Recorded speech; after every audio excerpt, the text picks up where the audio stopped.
ये जो 500 शब्द हैं इनमें से कितने इधर पहले हुए कितने उधर हुए, है ना? पहले इधर का ब्रह्म आया कि पहले उधर का अब्राहम आया, है ना? ये इसमें बहुत सारा उलझन है कि इधर से उधर गया कि उधर से इधर हुआ कि एक साथ पैदा हुआ, है ना? ऐसा थोड़ा बहुत अपन मान सकते हैं कि इधर पहले हुआ है, कि भाई इधर हो सकता है कि 1000 साल पहले हुआ हो, ऐसा हो सकता है ना? पर ऐसा नहीं हुआ कि इधर 1 लाख साल पहले हुआ था, इतना डिफरेंस नहीं है उसमें। 1500 साल का डिफरेंस हो सकता है, ऐसा मान सकते हैं। हाँ। जैसे तेल है तो तेल तिल से बना हुआ है ना, तिल से तेल बन गया है ना। फिर उधर ग्रीस में जाते हैं ना तो वहाँ पर ओइले बोलते हैं, OILE, है ना? और तिल को वहाँ पर ओइले बोलते हैं। अब वो तिल यहाँ से वहाँ गया है कि वहाँ से यहाँ आया है ना? तो ऐसा एक्सचेंज हो सकता है, कुछ ना कुछ हुआ होगा। हालांकि थ्योरीज बड़ी फनी है इन लोगों की। ये जो लैंग्वेज है ना, जो 500 शब्दों की एकदम कॉमन लैंग्वेज है पूरी दुनिया में, इसका नाम है प्रॉपर, इसको प्रोटो इंडो ईरानियन लैंग्वेज बोलते हैं। प्रोटो इंडो ईरानियन लैंग्वेज, है ना? PIL, है ना? PI, हाँ, प्रोटो इंडियन ईरानियन, हाँ, PIRL ऐसा कुछ हो गया है ना? इसका प्रॉपर नाम है इस लैंग्वेज का। तो इस पे बहुत सारे रिसर्च भी हुए हैं कि भाई कहाँ पर ये बनी। तो फिर इसका ऐसा मानते हैं कि भाई ये ऐसी जगह पर बनी होगी, क्योंकि ये सारी दुनिया में फैली हुई है, तो ऐसी जगह पर बनी होगी जहाँ के लोग सारी दुनिया में बहुत ज़्यादा ट्रेवल करते होंगे, है ना? तो उसको माना गया कि भाई कहीं मिडिल ईस्ट में सबसे पहले लोगों ने घोड़े का यूज़ करना शुरू किया था, और वो घोड़े वाले लोग सारी दुनिया में घूमे होंगे, है ना? इसलिए जो वो घोड़े वालों ने इस लैंग्वेज का आविष्कार किया, ऐसा मान रहे लोग, है ना? तो अब ये सोचने में बहुत फनी है कि घोड़ा चलाना और भाषा बनने का क्या कनेक्शन बना दिया लोगों ने, है ना?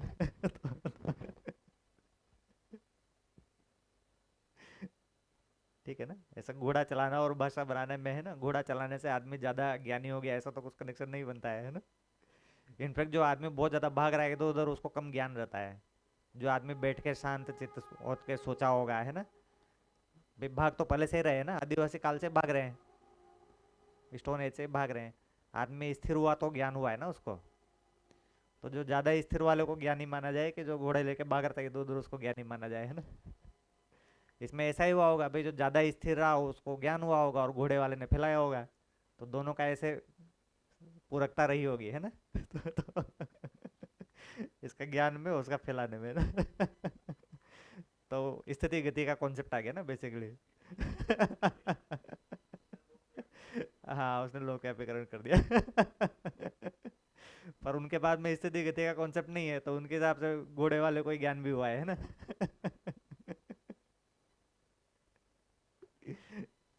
तो ये सब फनी है ना, सोचना। तो एक तो जो इतिहास है ना, इसका बहुत बड़ा यूज ये है कि आदमी उससे पूरा अपने अस्तित्व को जाने, है ना, वो कैसे आया है, कैसे ग्रोथ किया है, कहाँ जा रहा है, कहाँ उसको जाना है, पूरा एक पिक्चर मिलता है ना आदमी को। पर इतिहास की समस्या ये हो गई कि उसको लोगों ने जबरदस्ती संघर्ष के लिए उपयोग किया। अब ये सारा संघर्ष ही है कि हमारे यहाँ पे पहले भाषा है कि तुम्हारे यहाँ पे पहले भाषा है, कौन ज़्यादा श्रेष्ठ है, इसे ये निकाल रहे हैं ना। भाई पूरी मानव जाति मिल के सब कुछ हुआ है। किसी के यहाँ भाषा हो गई होगी तो किसी के यहाँ घोड़ा आ गया होगा, है ना, जिसने फैला दिया उसको। तो पूरकता हो गया ना ये, स्थिति गति में पूरकता है यहाँ पर। अब लोगों ने जो है इसको श्रेष्ठता का आधार बना दिया। तो इसीलिए हमारा इतिहास का ज्ञान भी ठीक से नहीं है पूरा। नहीं तो इतना सारा आदमी को समझ मिल ही सकता है ना उससे, उसको कहाँ जाना है दिशा मिल ही सकती है। पर एक टाइम पे जो 1800 1900 के आसपास या उससे भी पहले, ये जो इतना सारा फैल गया कि भाई यूरोप वाले ही श्रेष्ठ हैं, उन्होंने जो भी पूरी दुनिया पे कब्जा किया, फिर पूरे इतिहास को तोड़ मरोड़ किया कि यहाँ पे जो है बाहर से आर्यन लोग आ गए हैं, है ना, यहाँ पर तो कुछ थे ही नहीं, हम ही लोग ज्ञानी थे। तो इतिहास को इतना ज़्यादा तोड़ मरोड़ किया गया कि फिर उसका कोई रिलायबिलिटी खत्म हो गया। अब उसका रिलायबिलिटी नहीं है तो फिर वहाँ कहाँ उसका कोई उपयोग होगा जीने खाने में, है ना? मतलब आदमी अपने सुधार के लिए थोड़ी उपयोग कर पाएगा जब वो रिलायबल ही नहीं है तो उसको निरपेक्ष ढंग से देखा नहीं गया कभी। नहीं तो इतिहास तो बहुत ज़रूरी है आदमी को समझने के लिए,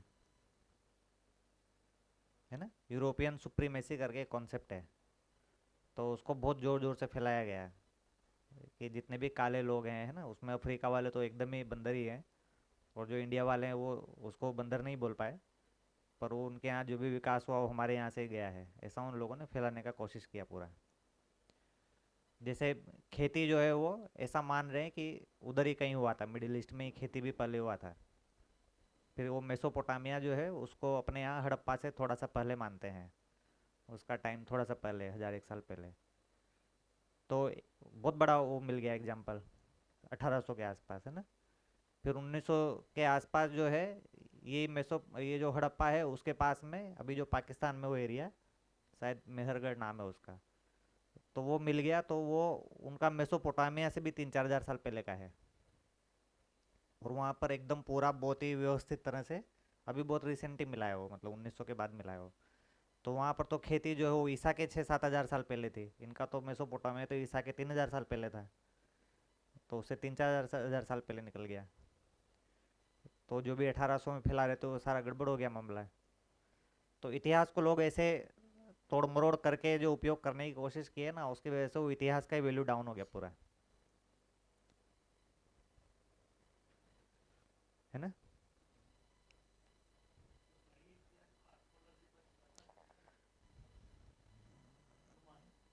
नहीं, ये सब आर्कियोलॉजी वालों ने ही फैलाया ये सारा, कि भाई ये जो है मेसोपोटामिया से हड़प्पा आया था, है ना। ये तो उन्होंने ही फैलाया।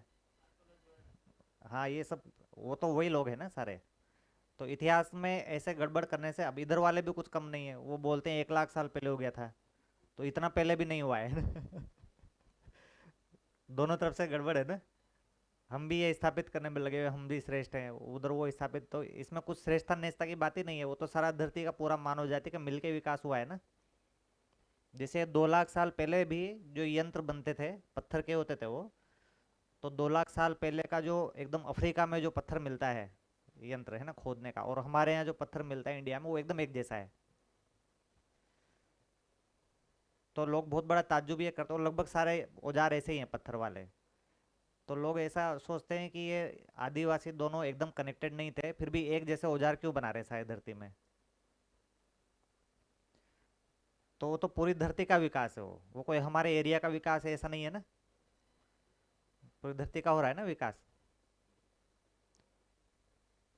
40,000 साल पहले, 50 साल पहले, लगभग सब जगह पे मोटा मोटी कुछ 1,000-2,000 साल पहले मतलब का डिफरेंस छोड़ दो तो एक जैसा ही हो रहा है मोटा मोटी, क्योंकि किसी एक लेवल पर वो आदमी का नहीं है विकास, ये तो पूरी धरती का विकास हुआ है ना। तो जैसे ये आदमी जो है खेती करने लग जाए, उसमें आदमी का रोल थोड़ी है, उसमें तो धरती का रोल है। पूरा धरती तैयार हुआ है, एकदम डायनासोर के टाइम से लेके और हमारे टाइम तक आने पर पूरा धरती तैयार हुआ है कि नहीं है।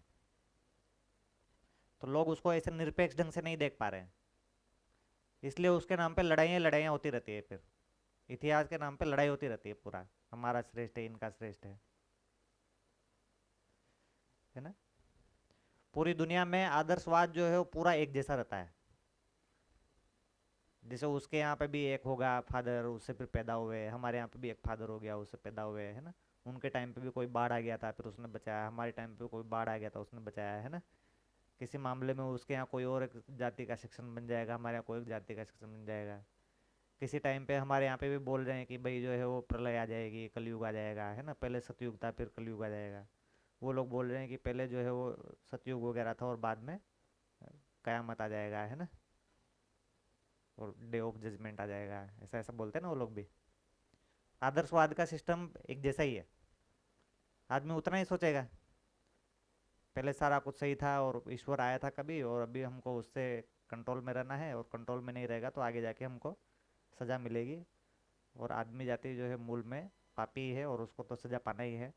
इसके बीच में थोड़ा बहुत उसको हाथ पैर मारना चाहिए कि ईश्वर उसको पसंद करे और उसको स्वर्ग मिल जाए, है ना। और ऐसा कुछ लोग कर पाएंगे, ज़्यादातर लोग तो वही कयामत में ही जाएंगे, है ना। मोटा मोटी कॉन्सेप्ट उतना ही घूमता है आदमी का, ठीक है ना। मेरे ख्याल से पूरा मालूम नहीं, मुझे जानकारी है इस हम्म, हिसाब से। हम्म, जो कबीला युद्ध हुआ था हम्म, इस्लाम का, हम्म, तब वो कबीला में जो युद्ध होने के बाद बहुत सारे पुरुष की जान गई, हम्म, तो बहुत सारे बच्चे अनाथ हो गए, हम्म, बहुत सारे बहनों विधवा हो गई। तो उन्हीं के हिसाब से कुरान में जो लिखा है कि वो बैलेंस करने के लिए एक पत्नी के आप ज़्यादा पत्नी कर सकते हो। हम्म क्यों? कि समाज में दुराचार ना बढ़े, इसलिए बैलेंस लाने के लिए वो बाकायदा कुरान में लिखा। लिखने के बाद क्या हुआ, वो इम्प्लीमेंट हो गया, मगर कुरान में दूसरी आयत में, वो पहली आयत है वो 171 है, और 182 आयत में ऐसा लिखा है कि वो करने के बावजूद तुमको ये सही करना पड़ेगा कि पहली पत्नी है और पहले बच्चे हैं, वो सभी को बाद में जो पत्नी करते हो उसके बच्चे हो, वो समान अधिकार से सबको जायदाद में, सबकी मिलकत में सही तरीके से मिलने का अधिकार मिलता है, तो तुम कर सकते हो। तो पहले वाली आयत को सबने ले ली, मगर जो दूसरी शरीयत रखी थी उसका पालन नहीं किया है।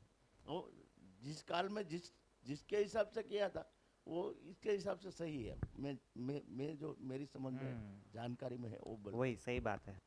इसलिए इसको मानवीय आचरण का बहुत बड़ा भाग रखा है ना, जो अपन ने मानवीयतापूर्ण आचरण की बात करी है, और उसका जो चरित्र एक भाग है, उसमें स्वधन है ना। जैसे स्वधन में एक पारितोष की बात करी है, वो पारितोष यही है कि धन का जो है वो संबंधों में कैसे हो जाएगा आगे, है ना। और इधर जब बात करेंगे तो फिर यहाँ पर स्व नारी स्व पुरुष की जो बात कर रहे हैं अपन, तो उसमें हम लोग बोल रहे हैं कि वो एक एक होगा, है ना, एक पति और एक पत्नी। स्व नारी स्व पुरुष का मतलब ये है। तो इतिहास में अभी तक मानव जाति ये एक एक होगा इसको फिक्स नहीं कर पाई है। अगर ठीक से देखेंगे तो मध्य दर्शन के पहले बहुत अच्छे से एक एक स्थापित नहीं हुआ है। नहीं भाई, ये एक होना चाहिए कि चार होना चाहिए कि जीरो होना चाहिए, है ना, कि 1000 और 16,000 होना चाहिए, है ना। इनमें से कौन से आचरण को मानवीयतापूर्ण आचरण बोलेंगे, ये अभी तक स्थापित नहीं हुआ है। या कुछ भी नहीं होना चाहिए, ब्रह्मचारी रहना चाहिए, है ना। उसमें भी पुरुष को रहना चाहिए, है ना। तो ऐसा कहीं बहुत एकदम ठोस तरीके से नहीं हुआ है। तो स्व नारी स्व पुरुष अपने आप में ही बहुत बड़ा कॉन्सेप्ट है ना। एक एक होने का मतलब, भाई जैसे पुराने टाइम पे कितने भी राजा थे, कोई भी राजा होगा ना वो स्व नारी स्व पुरुष का पालन नहीं करेगा। एक तो उसको करने की जरूरत नहीं है, नहीं, जितनी भी प्रजा है सब स्व नारियां हैं उसकी। किसी को भी उठा सकता है वो। राजा का मतलब तो होता ही यही है ना। राजा होगा और वो सो इंद्रिय पे नियंत्रण होगा, ऐसा तो कोई संभावना ही नहीं है ना। इतना तो बेचारे को वार करना है, कभी भी बगल वाला राजा उस पर अटैक कर सकता है, ऐसा ही है ना। वहाँ पे स्थिर थोड़ी है राजा में, राजतंत्र में कोई बाउंड्री स्थिर थोड़ी रहती थी। अभी हमको वहाँ एक बाउंड्री लगती है भारत पाकिस्तान की, और दूसरा इधर भारत चाइना की, है ना। अब पूरा भारत जो है राजाओं में डिवाइड है, तो हर जगह ऐसी बाउंड्रियाँ होगी, हर जगह लड़ाई कर रहा होगा, है कि नहीं है। तो राजा के टाइम पे वो ऐसा संबंध बनाने के लिए शादियाँ करते ही रहते थे। शादी जो है उसको संबंध बनाने के लिए करनी है, भाई इस वाले राजा से शादी कर ली, उससे कर ली, उससे कर ली, तो कम से कम वार नहीं होगा। तो उसका मतलब बेचारा स्व नारी स्व पुरुष का पालन नहीं कर पाएगा, है ना। एक तो उसको करना भी नहीं है, पर किसी को करना हो तो भी वो तो नहीं कर पाएगा, है ना। है कि नहीं है। तो राजतंत्र में कहाँ स्व नारी स्व पुरुष हो पाएगा, है ना। इसीलिए पूरा जो रामायण बनाया गया उसमें मर्यादा पुरुषोत्तम श्री राम को इसीलिए बोलते हैं कि वो जो है एक स्व नारी स्व पुरुष के साथ में रहे। इतना उनके टाइम पे बहुत बड़ी बात हो गया। राजा है और दूसरा शादी नहीं किया, मतलब बहुत बड़ी बात हो गया। बाकी आचरण तो अपेक्षा करने की जरूरत नहीं है, इतना हो गया तो बहुत बड़ी बात हो गया, क्योंकि राजा तो ऐसा कर ही नहीं सकता है कि नहीं है। तो ये तो बहुत बड़ी बात है, वो एक नारी एक पुरुष बोलना तो। हाँ, ओपोजिट उस टाइम के हिसाब से तो बहुत बड़ी बात हो गया, नहीं। जैसे ऐसे रहता है ना कि भाई यहाँ पे जो है एक आदमी को मान लो कहीं पे डोरी की प्रथा है ना, दहेज की प्रथा है, जैसे बिहार में बहुत ज़्यादा है। तो एक आदमी को दहेज न मिले तो उसको ऐसा मानते हैं ना कुछ इसमें कमी होगा, है ना, लड़के में कुछ कमी होगा, नहीं। तो इसलिए इसको दहेज नहीं मिल रहा है ना। तो ये तो उस टाइम पे रहा ही होगा, मतलब दूसरी शादी नहीं कर रही, मतलब ये तो कुछ कमी होगा। तो ये एक ऐसा धार्मिक संविधान भी चलता है ना जिसमें समाज में एक इस तरह की बातें चलती है। तो 100 नारी 100 पुरुष करना मतलब इतना बड़ा बात रहा होगा उस टाइम पे, नहीं? तो मल्टीपल शादियां करने में प्रॉपर्टी का तो झगड़ा होना एकदम तय है। यहाँ तो एक पत्नी से पैदा हुए जो एकदम सारे गर्भ वाले भाई बहन है, उनमें प्रॉपर्टी का झगड़ा होता है, ऊपर से दूसरी पत्नी वाले और आ गए, अब तो प्रॉपर्टी का झगड़ा तय है ना। तो बड़े से बड़े युद्ध जो हुए हैं वो ज़्यादातर इसी आधार पे हुए हैं, क्योंकि दूसरी एक से अगर ज़्यादा शादियां हो गई और फिर जो है बच्चे अलग अलग से हुए, नहीं? उसमें खुद देखेंगे तो वो राम और भरत का भी वही है कहानी, तो कुल मिला के, नहीं? पूरा रामायण जो है वो राम भगवान को तो जो है इसलिए करना पड़ा ना, क्योंकि दशरथ जी के जो है 4 पत्नियां थी, नहीं? एक ही होती तो नहीं होता उनको इतना सारा समस्या। पूरा महाभारत भी ऐसे ही खड़ा हुआ है। तो दुनिया में जितने भी बड़े से बड़े युद्ध हुए हैं, यहाँ तक कि मुस्लिम में जो शिया सुन्नी का युद्ध है वो भी यही है। वो जो शिया और सुन्नी दो है ना मुस्लिमों में, वो दो यही है। फिर पैगंबर जी की 11 पत्नियां थी। अब जो है कुछ लोग जो है वो उनका एक लीनियज है, अबू बकर है ना, तो उसको मानते हैं, और वो कुछ सुन्नी या शिया हो गए, और कोई एक दूसरा है उसको मानते हैं। तो बोलते ये इनसे डायरेक्ट पैदा हुए थे या पहले से पैदा हुए थे दूसरे, तो हम इनको मानेंगे। वो बोलते इनडायरेक्ट वाले थे तो हम इनको नहीं मानते हैं, है ना। उसके आधार पर लड़ाई हो गया पूरा, उनके बीच में बहुत बड़ा लड़ाई है। पूरी दुनिया में लड़ाइयाँ ज़्यादातर 100 नारी 100 पुरुष और जो है ना प्रॉपर्टी का झगड़ा, उसको लेके ही बड़े से बड़े युद्ध हुए हैं। मूल कारण यही है। और आज भी पूरी दुनिया में सबसे ज़्यादा प्रॉपर्टी के झगड़े इसी कारण हो रहे हैं, ठीक है ना। वो एक पत्नी होने के बाद भी सारे चारों पांचों जितने भी बच्चे होते हैं उनमें प्रॉपर्टी का बंटवारा सबसे बड़ा झगड़े का कारण है ना। पूरी दुनिया में सारे कोर्ट केस सबसे ज़्यादा इसी के ही है। उसमें मल्टीपल पत्नियां हो गई फिर तो युद्ध ही होगा सीधे, है ना। अभी तो कोर्ट केस होता है, फिर युद्ध ही होगा सीधे। तो यहाँ पर उससे ज़्यादा आगे की बात की जा रही है। यहाँ पर ये बात कर रहे हैं कि प्रॉपर्टी के लिए 100 नारी 100 पुरुष की बात नहीं हो रही है, वो तो इंक्लूड है उसमें, ठीक है ना। यहाँ पर तो ये बात हो रही है कि इनको आपस में मिलके और प्रेम प्रमाणित करना है। मतलब ज्ञान के आधार पर हम जो यहाँ पर शरीर के है ना, कल्चर के, इन सबके डिफरेंस है ना। तो शरीर के, कल्चर के, संस्कृति के, है ना, रहने खाने के, मतलब पूरा डिफरेंस है। इसका अलग है और इसका अलग है ना। तो पूरा अलग हो जाता है ना स्त्री और पुरुष का मामला। शरीर अलग होने से पूरा बहुत बड़ा अंतर आ जाता है, क्योंकि शरीर मूलक जी रहे हैं इसलिए बहुत बड़ा अंतर आ जाता है ना। तो इतना बड़ा अंतर होने के बाद भी, क्योंकि जीवन एक है इसलिए दोनों लोग साथ में रह सकते हैं, ठीक है ना। तो जीवन को प्रकट होने के लिए, जीवन को प्रमाणित होने के लिए 100 नारी 100 पुरुष का अस्तित्व में प्रावधान है। इनफैक्ट 2 जेंडर होने का प्रावधान है। 100 नारी 100 पुरुष की तो बाद में बात होगी, पहले तो 2 जेंडर की बात होगी ना। भाई आप सोच के देखें, नेचर में जो है 2 जेंडर से मिलके तीसरा पैदा होगा, ऐसी व्यवस्था क्यों हो गई भाई? एक जेंडर से क्यों नहीं निकल गया भाई? जैसे जो एकदम एक कोशिकीय जीव होते हैं ना, जैसे अमीबा होता है, तो उसमें कैसे होता है कि एक कोशिका होती है ना। तो उसमें धीरे धीरे करके पहले ये सेल डिवीजन होता है, यहाँ पे जो डीएनए होता है वो अपने आप को रिप्लिकेट कर देता है ना। डीएनए जो है डबल हो जाता है। फिर डीएनए डबल होता है तो इसका कुछ कुछ धीरे धीरे करके और दूसरा एक और बनने लग जाता है ना। बाकी कोशिका के डीएनए से फिर ये सारे, ये जो नया डीएनए बना इससे फिर नए भाग बनने लग जाते हैं, और फिर धीरे धीरे करके ये अलग हो जाता है ना, एकदम पूरा अलग हो गया। तो यहाँ तो कोई ऐसा जेंडर का बात नहीं आया ना। तो फंडामेंटली जो है आदमी के शरीर में भी मूल में तो ऐसे ही होता है। भाई गर्भ में क्या होता है कि भाई एक कोशिका होती है, सबसे पहले एक ही कोशिका बनती है। वो एक कोशिका जो होती है वो आधी मेल से आती है और आधी फीमेल से आती है, और फाइनली एक कोशिका बनती है। जैसे एक कोशिका है, अब ये आधी आधी दोनों से आएगी, ये एक्स्ट्रा स्टेप जुड़ गया इसमें, एक्स्ट्रा जुड़ गया ना ये। नहीं तो इसी के शरीर से एक कोशिका, यहाँ तो है ही सारी अनेक अनंत कोशिकाएं है ना, उससे एक कोशिका ने मल्टीप्लाई होना शुरू हो गया। तो ऐसी व्यवस्था तो हो ही सकती है कि भाई एक ही शरीर से जो है दूसरा शरीर बन जाए, इसमें कोई थ्योरेटिकल प्रॉब्लम कुछ नहीं है इसमें। तो अस्तित्व में ऐसी व्यवस्था ही क्यों हुई कि एक अलग टाइप का शरीर होगा, उससे आधी कोशिका आएगी, और एक अलग शरीर से आधी कोशिका आएगी और फिर दोनों मिलके एक फाइनल कोशिका बनेगी। ऐसा कोई जीवन को प्रकट करने के अलावा इसका कोई भी दूसरा वो नहीं है, लॉजिक नहीं है। सोच सकते हैं ना ऐसा? नहीं सोच सकते ऐसा? हाँ